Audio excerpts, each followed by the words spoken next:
I'm Frank Vaughn. It's October 20th, 2025, and I've already filmed this. I filmed it yesterday, but the audio was terrible, and I've spent the entire morning, most of the morning, I shouldn't say the entire morning, working out my audio glitch, and I think I finally solved the problem, and so here we are. This is a video dedicated in response to this man, Michael Malloy. I know, Michael, I'm not trying to pick on you. You're a fan of the channel. You watch my work. But he says, "You are so depressing to listen to." So the interesting thing is that his comment coincided, and I'm just going to talk to you today. This isn't going to be a highly technical one, and I think, it might be one of the most important videos I ever do because my thoughts have finally coalesced. I've spent days reviewing internally and externally the information and the things that I've learned about the nature of the world right now and the change that we are in. I've talked about the arrival of the historic moment. I've talked about the impending collapse of the fiat money system and how central banking, printing money, fiat, this scam that we've all been under, this City of London, World Economic Forum, IMF, Bank of International Settlements, this scam, and the people who run this scam from the high table, the people whose names you never see. The World Economic Forum is a managerial class for those who wield true power in this world and wield that power through the central banking cartel and the scam of fiat money. And the epicenter of all of that is Europe.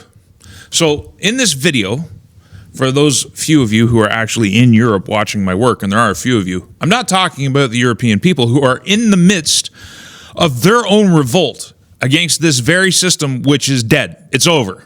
It is over. That's the big, he mentions that watching me is depressing.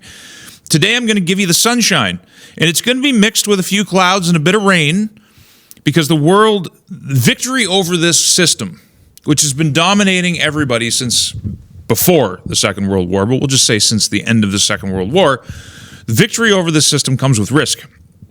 But we're not in the risk moment right now. I see things winding up. I see where to begin with this story. Essentially, when Trump signaled that he was not going to send Tomahawks to Ukraine, that there is likely a summit coming up in Hungary, of all places. And Hungary is a very special place in Europe right now because it's one of the few places that has successfully elected a national government concerned with the welfare of the Hungarian people and trying to deal with the biggest threat to humanity right now, which is demographic collapse of the people who contain in their blood and in their being the elements of civilization, Western civilization, modern technological miracle, the civilization that's created the most prosperity in world history. People talk all the time, and I may have talked about this in previous videos, but people talk all the time about how they don't want to bring kids into the world. There's never been a better time.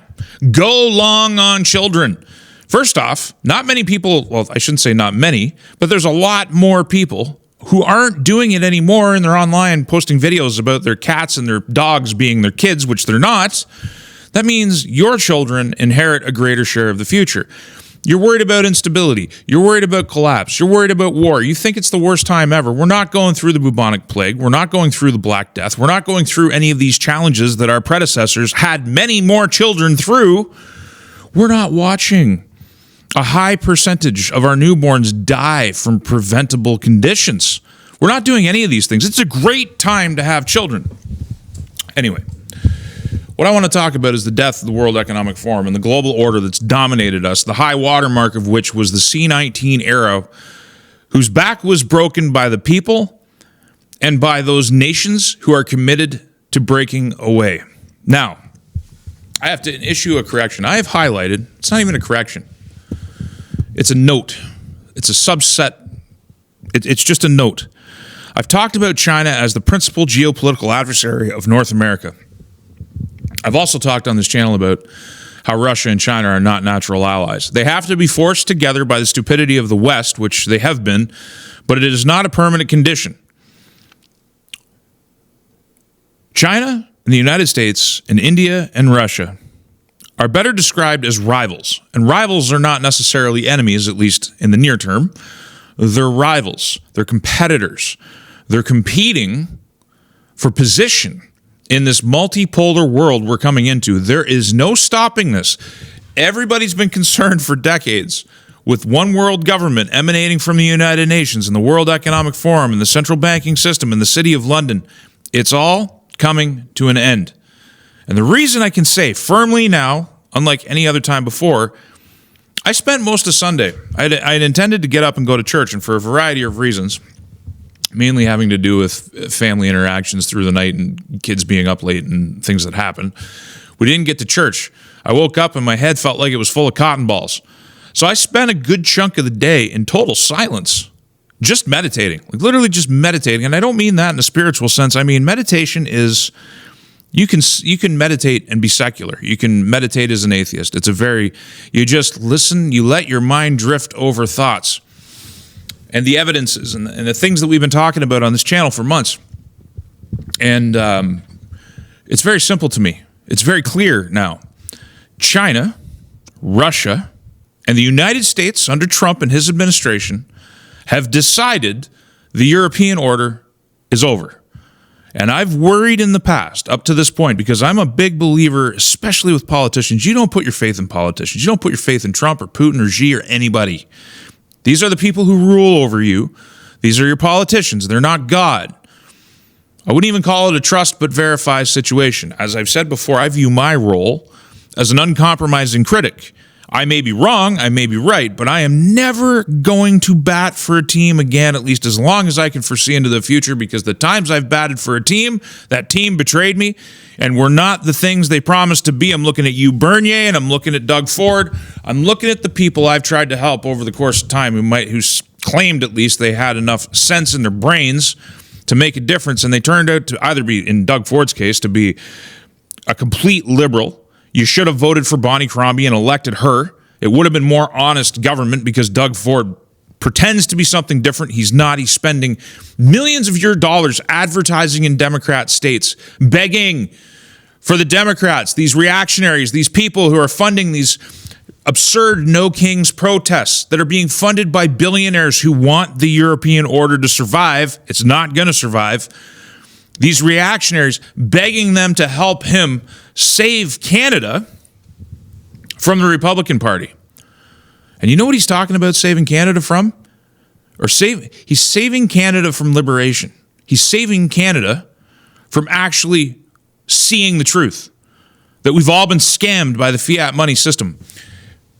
You realize the Chinese central bank, the Russian central bank, the COMEX, Fort Knox, and Washington, they've all got gold holdings. They're all increasing their gold holdings, and they're also increasing silver. The Russians are spending $500 million a year building a strategic stockpile of silver. Donald Trump has said that silver is a strategic resource. At the same time, and this is the big piece of evidence of what is happening, the United States has been draining something called the LBMA in London. It's the London Bullion Exchange. Has been draining their vault of silver and drawing it into the COMEX, which is growing in supply. London doesn't have any silver left. And you know who else, another precious metal, gold? The Bank of Canada and the Bank of England hold no gold. Stephen Harper and Justin Trudeau, two wings of the same bird, sold off our gold. They sold our future. Congratulations. There's nothing underlying our currency, our monopoly money in this country, our paper money. The only thing that's underwriting it is humans, you, taxpayers, who are having your future borrowed away as a slave to this fiat money system. Now, forgive me, I am not altering my theory that the U.S. dollar is about to decline as well. Its purchasing power is falling off a cliff. It's just a fact. The mighty U.S. dollar is not mighty. When Trump calls it the mighty U.S. dollar, it's one of those things that he's saying that just isn't true. It's not mighty, and it's not going to remain mighty. It has to structurally devalue, and then there has to be some kind of reemergence of sound money, which is what everybody's preparing for. This is the big tell. It's not just silver is an interesting one, because industrial demand is a huge factor these days with electric vehicles, AI, computers, cell phones, computers, technology, superconductors, satellites. Silver's in huge demand, and industry is stockpiling it. So far, central banks are staying away from silver, and though the people of China and the people of India account and setting aside Diwali and the surge for silver that always comes from India in Diwali, the Chinese, who are traditional, the traditional gold buyers, are now looking at silver as another way to hedge. People haven't even realized yet that the end of fiat money is here. We've been talking about it for a long time, but we're on the verge of it right now. And I noted yesterday, reading for the first time, that Russian central bank buying is a very real thing. And the Saudis have dipped their toes. The Saudi central bank has dipped its toe into increasing its silver reserves because there is a massive supply crunch in the world. But I don't want to get into, I'm digressing, but this is one of those signs, and this is one of the ways that the nations have decided, the nation states, those who are going to be invested in this multipolar world, have decided it's time for the DAVOS elect, for the kings and queens of Europe, for the World Economic Forum to be pulled down. The temple is going to fall down around them. And here in Canada, you need to take note, because the people that we have in office are still dedicated to this order, which is passing away. I thought it was very prescient that in recent meetings with Volodymyr Zelensky, sorry, let me pronounce it right, that Hegseth, I believe it was the meeting with Zelensky, I don't know, but it might have been another meeting with another individual. I might be mixing it up, but it doesn't matter. The guy's wearing a tie that has the Russian Federation's colors on it. They're floating ideas now about building a tunnel between North America and Russia. I've said it before, and I'll say it again. Russia is not our enemy. They are our ally in this coming multipolar world. They're a natural ally. And when I say we, I'm talking about North America. I'm not talking about Canada anymore. Canada's stupid. It's a stupid country. It's a stupid system. It's a fraudulent system. The only thing that central banking has going forward is you're enslaved. You have no property rights. Your charter rights can be suspended at a whim. You don't even elect your government. It's appointed by Parliament, and Parliament is picked before it ever becomes Parliament. The whole nation is run through the Governor General's office, which is the King's representative here in Canada. And the King still wields a lot of power, folks. We're told the monarchy's a relic. It's not. They own a lot of land. They have a lot of money. And they're not alone. These are the people that Russia, China, and the United States under Trump have decided will no longer run the destiny of the world. And it is clear to me now. So, China might be the enemy, the chief geopolitical adversary, if you will. But for the moment, they're rivals that have a shared interest in the demise of the European order of things.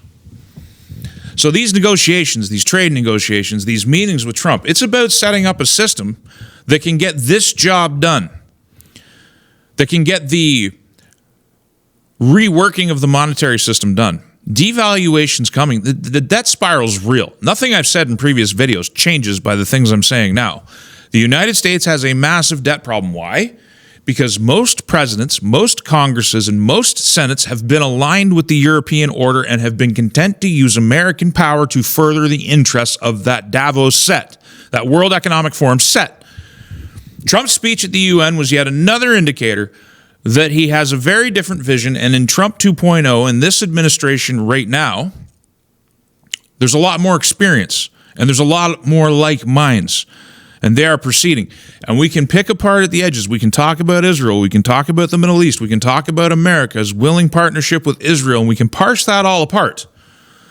But the way that I see the world is there's going to be an exchange of spheres of influence and understanding that as Europe is pulled down, completing this mission, think about this. Let's put this in World War II analogy. Because nuclear weapons changed everything. We might have already been in World War III if it wasn't for the presence of nuclear weapons. In the final year of the Second World War, the Russians and the Europeans and the Americans were all fighting the Nazis. And they were taking more and more territory, but their eyes were cast to the future. Their eyes were cast to the future where they were rivals and competitors on the world stage. And they were already starting to make moves to create some kind of semblance of order in that post-war world where they knew that they would be enemies. And there was voices within the American government. I'm thinking bombs away LeMay, among others, there were many voices, who thought that as soon as Germany was dealt with, the European armies, the Allied armies, should just keep marching right to Moscow because the Russians would never be weaker. They didn't have nuclear weapons yet, and they should be wiped off the planet. Those voices didn't win out. And we had a long Cold War where the Europeans, the central bankers, the fiat money printers that set up a system in the United States in 1913, won that war. Then anybody who tried to walk away from it, looking at Eisenhower warned about it, Kennedy tried to oppose it. His brother tried to oppose it. They were shot and killed for it. There was a coup d'etat in the United States, and we're still living under that coup regime, which is more deep state than anything. I saw an interview with Kushner and Witkoff today where they talk about how the CIA was deliberately misleading them the entire time they were having intelligence or having meetings in the Middle East. The Trump administration has told you the deep state, the capital of the deep state is within the CIA. And they're working actively to disband it in a way they never have before. When the Democrats and the No Kings idiots, it's not much better of a word, but I guess it's better than the one I was going to say, they're out there protesting what they call this dictator, this president who's out of control, and he's a fascist and he's a Nazi. The power of the presidency, there's a lot of it. The Supreme Court has backed Trump's presidential powers over and over again. You have no idea how authoritarian the presidency can be while still being strictly constitutional. And there comes a time when your enemies are authoritarian, when they're socialists, when they're money printers, when they're holding you down with their financial constraints, when they rob you of your savings via money printing, they're authoritarians riding roughshod over your whole life. Canada in 1982 was replaced with an authoritarian regime, and most Canadians are not even aware of how bad it actually is. They read surveys from universities and they read data points that are put out by partners in this corruption that say we're one of the freest countries on earth when we're not. When you could suspend the Charter of Rights and Freedoms at a whim and be found to have wrongly done so and face no judicial consequences for that action. Trudeau rides he goes off into the sunset. He's actually doing this political relevance nonsense right now on X right now. You don't have any real fundamental rights, and you don't even have fake property rights. The entire system of Canada it's already totalitarian, but anyway, I digress.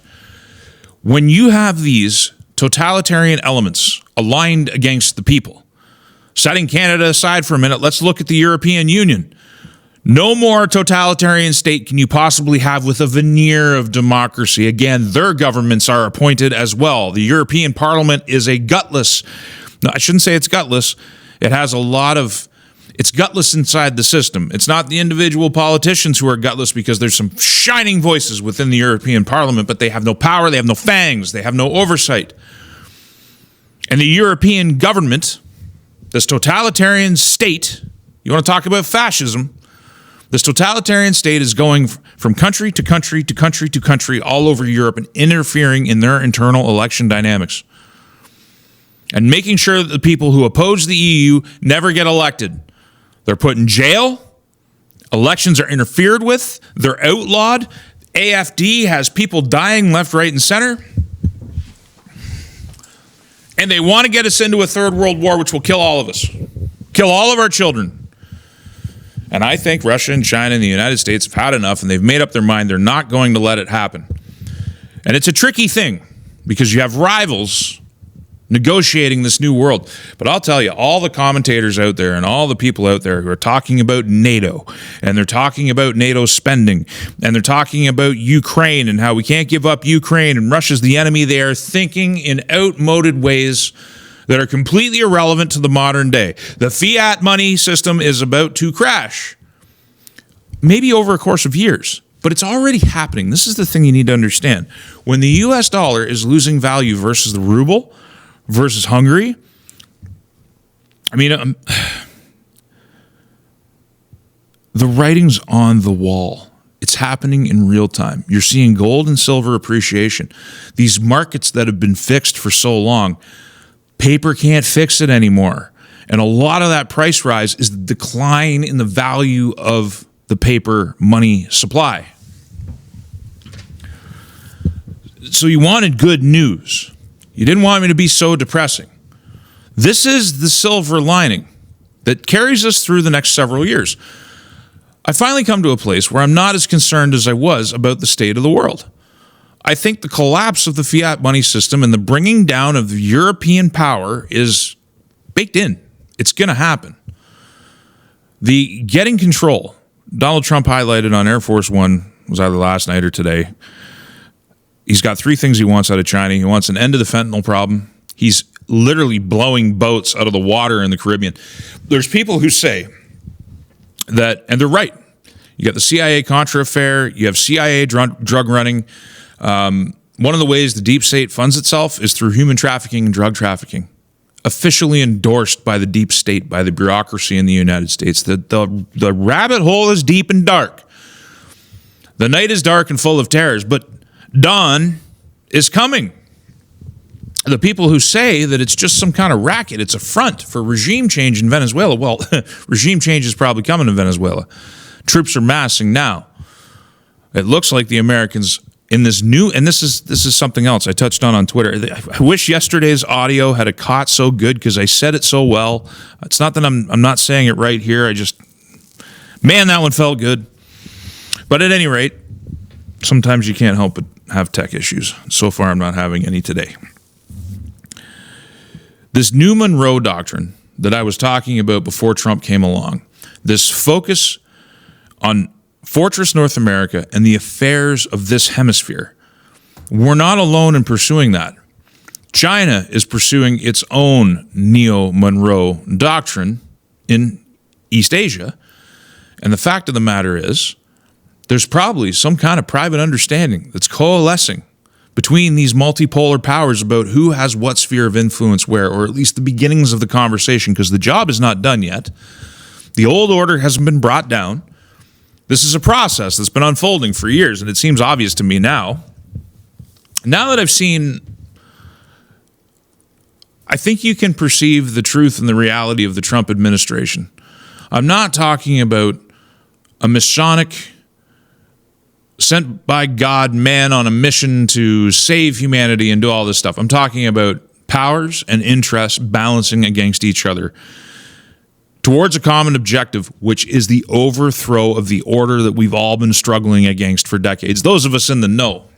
Everybody else has just been content to be asleep, watch their purchasing power evaporate, give away their civil rights, and trade their dreams of a future for paltry social supports propped up by fake money that's been printed and generated by the government that has nothing underlying it. Canada, you are in a bad situation.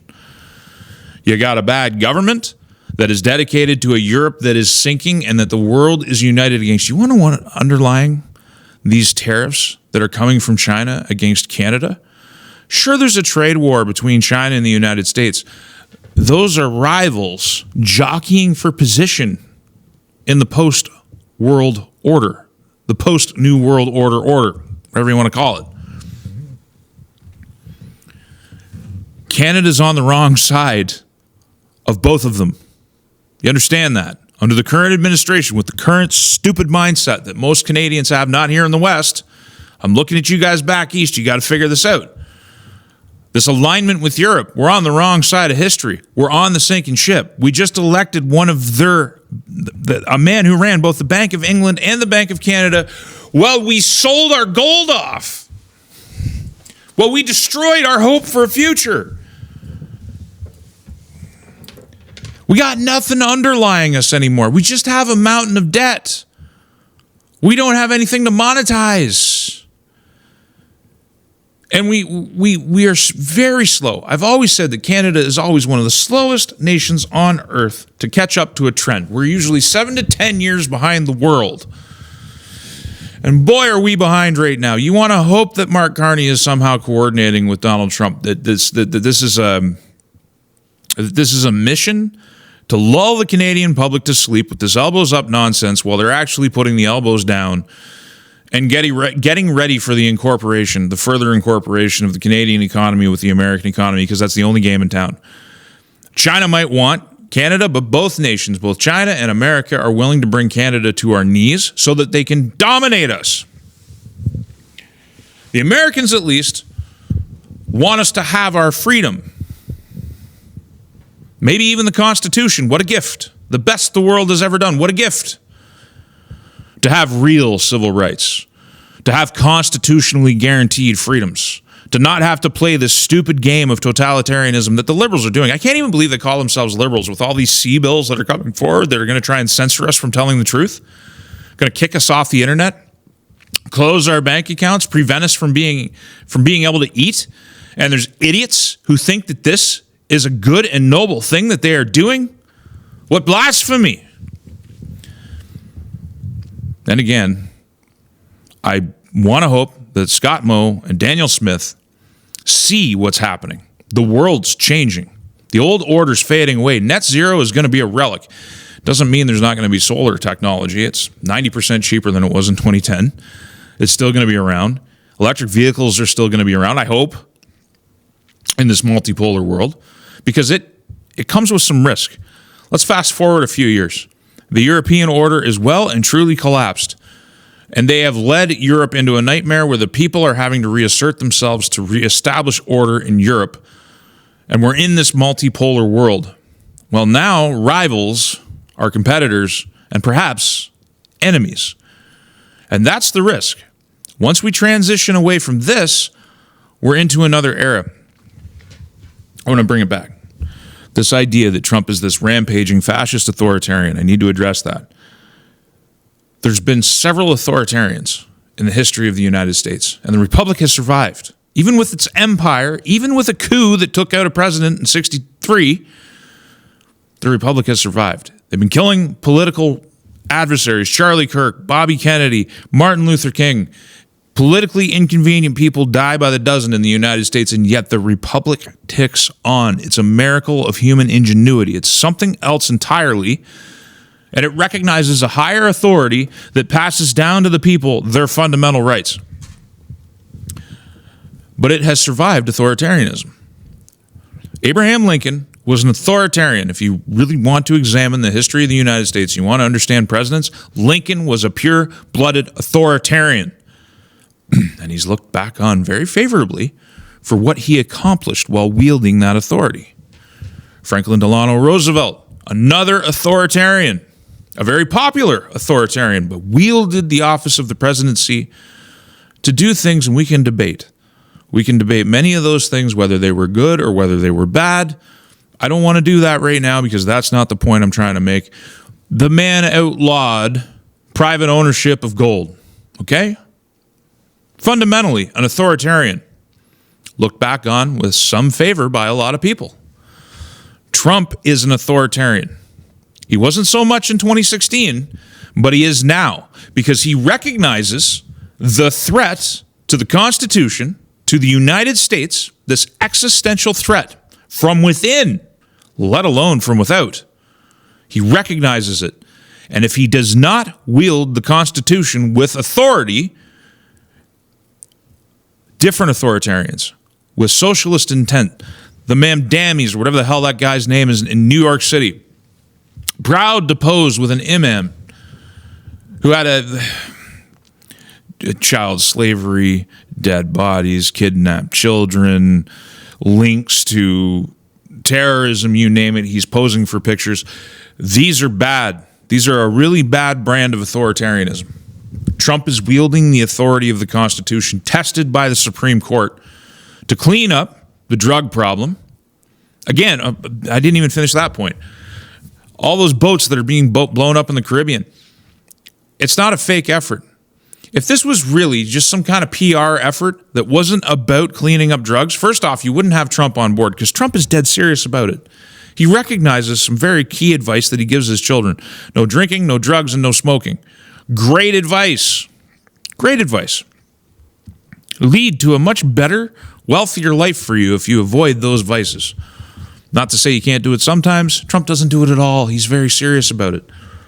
Blowing those boats up cost the deep state money. Do you realize cleaning up the fence supply from China, cleaning up the international drug trade, cleaning up what's happening in the Caribbean, cleaning up these issues dries up his political opponent's money? And you might say that that's wrong, but look what you're defending.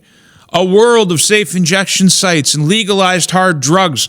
The pandemic of the epidemic of drug addiction all over the streets, tripping over people. Your kids can't even walk safely anymore. Needles all over your parks. Homeless camps everywhere with nothing but fence zombies and violent meth heads running rampant all over America and Canada. This is an existential threat. And in confronting that existential threat, Trump dries up the money of his totalitarian opponents, his authoritarian opponents, the very people who are funding these Grantifa. I think it's Grantifa is the thing, because it was, boomers, white boomers. I couldn't believe it. Looking at these No Kings protests, there's a distinct lack of brown skin pigment. It's largely old white boomers reliving the glory days of the Vietnam War. Like today is like protesting Trump isn't just shooting themselves in their own foot. Trump's trying to save America. It's not going to be without pain. The devaluation of the U.S. dollar is going to hurt a lot of people. It's going to hurt a lot of pensions. There's no avoiding a degree of pain, but it's a necessary pain. And there's an opportunity to reorganize in this multipolar world and to prosper again after a period of oscillation. And they might go to the printers again. I think they will. I think they'll go to the printers. When the regional banks start failing, when the stock market looks like it's going to collapse, I think Trump will go to the printers, because the only way to kind of keep this project moving forward is to keep the illusion of the mighty U.S. dollar alive for as long as possible before the switch is flipped and things really change and the reorganization changes. Europe has to come down first. The DAVOS system has to come down first. Things have to be in order. He's got to defeat the enemy within and the enemy without. He's got to fight this multi-front war to try and materialize his vision of a new American century. I remember there was a lot of talk in the early aughties, in the mid-aughties, about a new American century, and that talk came out of the usual suspects, the Brzezinskis and the Cheneys and the Rumsfelds and these vicious, evil people. They weren't talking about a new American century like I am right now. So you can resent Trump's authority. It's constitutional. You have no idea what he can actually do and do legally and constitutionally. You ain't seen nothing yet. So, again, as I've done on this channel, I can still continue to be critical of the Trump administration. I can look at things like Ellison and TikTok and AI and all of these other threats and threads. Nothing is ever perfect. I am not trying to deify anyone or create a class of heroes.